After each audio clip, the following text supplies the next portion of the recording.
For his part, Una senatorial bet Miguel Zubiri says he will focus on healthcare if he will be given another chance to serve in the Senate. Zubiri was a member of the upper chamber a few years back but resigned after his victory was tainted with Paul fraud. More from Haji Caamino.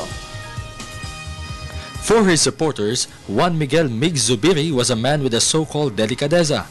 Mig stepped down as a senator on August 3, 2011 after the controversial issue regarding the Maguindanao election fraud in 2007.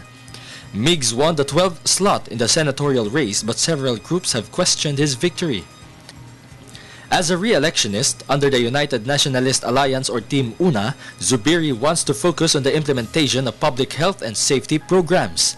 Kaya importante siguro malaman ng taong bayan yung plano natin para sa kanila, lalo na sa kalusugan. Gusto ko po magkaroon ng socialized Medicare na gamot sa ating mga kababayan sa buong Pilipinas. Hindi lamang sa ilang probinsya, ilang syudad. Gusto po natin sa buong Pilipinas. Kaya ipinaglalaban ko po yan. Kung tulungan po ako ng ating mga kababayan, gagawin po natin batas yan. Panata ko yan. Education is also a big concern for the former senator as he wants to improve state colleges and public universities in the Philippines. Alam mo, dapat patibayan natin ang state universities and colleges.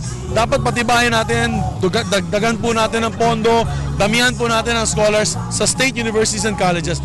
Kung magpataas sila ng presyo dun sa private universities, wala po tayong magagawa, privado po yun eh.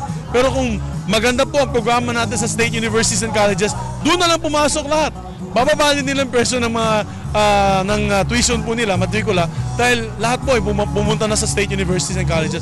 Pag maganda po edukasyon, dekalidad ng edukasyon ng SUCs, ako'y naniniwala na lahat po ng ating mga kababayan ay makakatikim po ng college diploma at magiging well-educated na mga kababayan sa ating bansa. At na yun, pwede natin ipakita sa buong mundo kung gaano kagaling ang Pilipino at gaano katalino. The Bukidnon native was declared a senator by the Supreme Court on elections. This year, Zubiri believes that the May elections will be a success as the poll body will have it as automated. For the People's Television Network, I am Haji Caamino.